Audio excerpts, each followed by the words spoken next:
नमस्कार।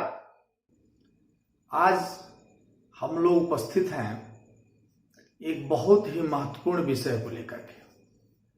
मित्रों, पिछले जो वीडियो बना हमारा कि भाग्योदय कब होगा, उसी को आगे बढ़ाते हुए हम आज उपस्थित हुए आपके सामने दो बिंदुओं को लेकर के। जाइएगा मत, पूरे वीडियो को देखिएगा। कभी आपने सोचा है कि आपका बच्चा पढ़ने में मन क्यों नहीं लगाता? पढ़ता तो है, याद नहीं होती। पढ़ता तो है, लेकिन शिक्षक के सामने जाने के बाद अपनी बातें को भूल जाता है, या वह बातें एक्सप्रेस नहीं कर पाता जो कहना चाहता है। ऐसा क्यों होता है कि बच्चा एग्जाम में बैठता है और वो बातें जो याद किया उसको भी भूल जाता है? इस पर आपने कभी विचार किया है? जिंदगी में जो भी घटित होते हैं किसी व्यक्ति के साथ, वो सब के सब उन किरणों के द्वारा गाइड किए जाते हैं जो हमारे शरीर पर पड़ते हैं, जिन्हें हम ग्रह करते हैं। 9 ग्रह जिन्हें कहा गया, सूर्य, चंद्र, मंगल, बुध, बृहस्पति वगैरह, इनकी जो किरणें हमारे शरीर पर पड़ती हैं, उन्हीं के प्रभाव में हमारी जिंदगी होती है। तो इस बिंदु पर भी मैं आज चर्चा करूंगा कि अगर आपका बच्चा पढ़ने में मन नहीं लगाता है, पढ़ता तो है पर उसे याद नहीं होती है, परीक्षा में बैठता है लेकिन प्रश्न भूल जाता है, बार बार अब जो है उसका रिजल्ट नेगेटिव आता है, तो यह ऐसा क्यों होता है? लेकिन उसके पहले जो हमने पिछले वीडियो बनाया था, जो आप लोगों ने देखा होगा कि भाग्योदय कब होगी, तो हमने जो भाग्योदय का जो टाइमिंग बताया, जो ऋषियों के द्वारा बताई गई है, एक जगह मैं क्षमा चाहूंगा कि जो मैंने कहा कि सूर्य को 24 साल, सूर्य अगर हो 9वें घर हाउस में, 9th हाउस में, अगर सूर्य मतलब 5वां अंक हो, उसके स्वामी सूर्य हो, तो वो 24 साल पर भाग्योदय करते नहीं, 22 साल पर करते हैं। ठीक है। अब एक प्रश्न और उठता है कि साहब, किसी की उम्र में, किसी के जीवन में ये 22 साल, ये 24 साल, ये 26 साल जो हमने बताया था कि मंगल देव यदि यहां 9th हाउस में, पिछला हाउस मैंने वीडियो बताया था जो आप लोग पढ़े होंगे या सुन देखे होंगे कि 9th हाउस से ही भाग्य का वो देखा जाता है कि 9th हाउस भाग्य का घर है। क्यों है? इसको भी मैंने बताया था कि चूंकि 10वां हाउस आपका कर्म का भाव है, तो कर्म के पहले का कर्म, यानी पूर्व जन्म में आपने क्या पाया, क्या किया, वह इस जन्म में जो मिलता है वही भाग्य है। तो 9th हाउस में जो अंक लिखा होता है, उसके स्वामी के जो समय काल होते हैं, वो आपके भाग्योदय का समय होता है। इसको अगर आप नहीं देखे हो तो उस वीडियो को देख लें। अब प्रश्न उठता है कि किसी के 9th हाउस में बुध देव यानी 6 अंक है, तो 22 साल अगर बीत गया तो क्या दोबारा उसके भाग्य में पुनः मौका नहीं मिलेगा? हर व्यक्ति के जीवन में परमात्मा ने ऑप्शन दिया। इतना आप समझते होंगे कि परमात्मा ने 2 आंख दी तो 2 कान भी दिया, 2 पैर भी दिया, 2 हाथ भी दिया, यानी हर चीज का एक ऑप्शन, एक्स्ट्रा ऑप्शन दिया कि अगर एक फेल भी कर जाए तो दूसरा उसका सब्स्टिट्यूट के रूप में काम करे। उसी तरह से भाग्योदय का जो समय दिया गया कुंडली में, इसमें भी एक ऑप्शन है कि अगर मान लीजिए कि 9th हाउस में 7 लिखा है, तो शुक्रदेव 52 साल पर भाग्योदय करेंगे। उसके स्वामी शुक्रदेव हो गए 52 साल पर करेंगे, पिछले वीडियो में मैंने कहा था। तो 52 साल तो प्रतीक्षा करेगा नहीं। आइए हम बताते हैं कि भाग्योदय एक और समय पर होता है, यानी जीवन में भाग्योदय 2 समय पर होते हैं। एक तो 9th हाउस में जो अंक बैठे हैं उसके स्वामी के अनुसार भाग्योदय होता है, जिसको हमने पिछले वीडियो बताया। दूसरा कि अगर ये 9th हाउस का स्वामी कहीं भी बैठ जाए, सपोज दैट ये 9th हाउस के 6 अंक है यहां पे, तो 6 अंक के स्वामी हो गए बुधदेव। बुधदेव आकर लग्न में बैठ गए, तो लग्न के स्वामी क्या है? लग्न तो आप समझते हैं, लग्न यहीं से स्टार्ट होता है। फर्स्ट हाउस को लग्न कहा जाता है, फर्स्ट हाउस को लग्न कहा जाता है। इसके बाद से दूसरा हाउस हो गया, तीसरा हो गया, चौथा हो गया, 5वां हो गया। तो 10th हाउस लग्न जो दिया गया इसमें 10 अंक है, यानी मकर राशि, और मकर राशि के स्वामी हो गए शनिदेव। तो कहने का मतलब अगर बुधदेव आपके भाग्येश हैं, मानी भाग्य के स्वामी हैं, तो बुधदेव 22 साल में भाग्योदय कराते हैं। लेकिन अगर 22 साल का समय निकल गया, तब यानी वो समय बीत गया और आप नहीं जानते हैं, तो भाग्य के मालिक जब बुधदेव इस लग्न में बैठेंगे, तो शनि का जो समय होगा, पीरियड होगा, वो भी एक समय होगा कि दोबारा आपकी भाग्य वहां आएगा। तो शनि, यानी आप पहले मैं बता चुका हूं कि शनि देव जो है वो भाग्योदय कराते हैं, जो है शनि देव भाग्योदय कराते हैं 36 सालों के, 36 साल में। तो यानी 22 साल के बाद वो जो 36वां वर्ष आपके लाइफ में जो आएगा, उस समय आपका भाग्योदय दोबारा एक बार भाग्य आपका साथ देगा, नए सवेरा और नए सुबह के साथ। अगर उस समय आप सतर्क हो गए तो आपका जीवन ऐसे भी कुछ बदलता बदलता दिखेगा। इसी तरह से अगर मान लीजिए यह बुधदेव यहां न बैठ करके यहां बैठ गया, 7वें अंक जो है, 7 अंक किसका है? शुक्रदेव का है। तो शुक्रदेव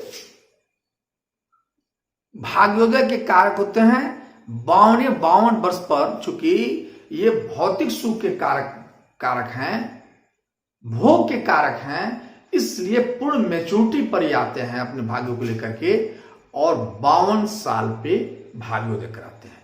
तो अगर ये 22 साल का समय निकल गया है, तो पुनः एक बार 52 साल पे जब आएगा, दोबारा आपका भाग्य साथ देगा, और शुक्रदेव का जो समय पीरियड होगा वो भाग्य कारक बनेगा आपका।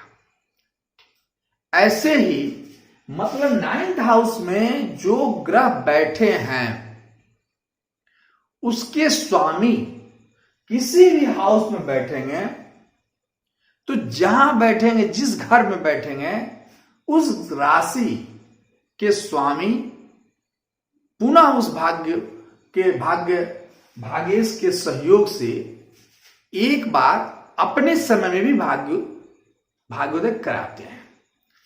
ठीक है, ये इंपॉर्टेंट था। यानी जीवन में 2 बार भाग्योदय होता है कम से कम। जैसे ईश्वर ने, परमात्मा ने आपको आंख, नाक, मुंह में हर आर्गन को 2-2 दिया, इवन किडनी को भी 2 दिया, एक हार्ट को छोड़ करके। उसी तरह से जीवन में आपको चांस भगवान परमात्मा पुनः देते हैं, या पहले देते हैं, 2 बार देते हैं। समझ गया? अब आइए हम उस बिंदु पर आते हैं कि हमारे बच्चे पढ़ाई में असफल हो रहे हैं, मन नहीं लगा रहे, क्या कारण है? इसको जाने हम लोग। लेकिन आगे बढ़ने से पहले मैं आपसे यह आग्रह करूंगा कि आप लोग मेरे इस वीडियो को जो देख रहे हैं, अगर सब्सक्राइब नहीं किए हैं तो सब्सक्राइब जरूर करें, और अगर पसंद आए तो लाइक भी करें, लेकिन सब्सक्राइब करें और शेयर करें। ये काम तो करें, कम से कम मुझे पारितोषिक तो मिलनी चाहिए। आगे हम बताएं, जीवन में 3 बातें हैं। एक कि कोई बच्चा शिक्षा के क्षेत्र में या कुछ कहने में हिचकिचाता है, तो जब कुछ कहने में, किसी के सामने एक्सप्रेस करने में, कोई बात एक्सप्लेन करने में वो हिचकिचाता है, तो समझें कि उसका कहीं ना कहीं वो सूर्यदेव ग्रसित है। अच्छा, एक बात और है, आज के दौर में हमारे बच्चे सब कुछ भूल गए हैं।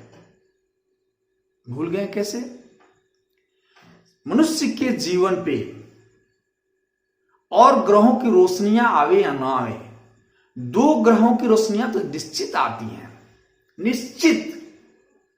एक सूर्य का जो ऊर्जा के स्रोत हैं, और एक चंद्रमा का जो मन के कारक है। जब मन स्थिर नहीं होगा तो बच्चा पढ़ेगा कैसे? जब मन उसका पढ़ाई में नहीं लगेगा तो कैसे वह परीक्षा पास करेगा? जब उसका चित्त स्थिर नहीं होगा या उसका मस्तिष्क काम नहीं करेगा, कैसे पढ़ेगा? तो बच्चे आजकल नए ट्रेंड के अनुसार सूर्य देव और चंद्र देव को, इन दोनों को नाखुश कर दे रहे हैं। नाखुश कैसे? जैसे सूर्य को प्रसन्न करने के लिए हमें सूर्य उदय से पहले जगना होगा। जो हमारे ऋषियों ने कहा ब्रह्मबेला में बच्चों को जगना जरूरी है। अगर वह कुछ अचीवमेंट पाना चाहता है तो उसको ब्रह्मबेला में जगना होगा, यानी सूर्यदेव के आने के पहले उनकी स्वागत करनी होगी। बिस्तर पर सूर्योदय के बाद सोने वाले बच्चे कदापि परीक्षा में सफलता पाने में उन्हें परेशानी आती है, क्योंकि जिसका सूर्य अच्छा नहीं होगा, मैं पहले वीडियो में बता चुका हूं, कोई कंपटीशन पास करने के लिए आपको विल पावर की जरूरत होती है, और विल पावर के कारक, इच्छा शक्ति के कारक सूर्यदेव है। तो आप सूर्यदेव को भूल गए हैं बच्चे, तो आप अपने बच्चे को इतना तो प्रयास करें कि सूर्यदेव को प्रसन्न कर सके वो, यानी सुबह उठे। दूसरी कारण, अगर बच्चे का मन नहीं लगता या वो याद करता याद नहीं होता,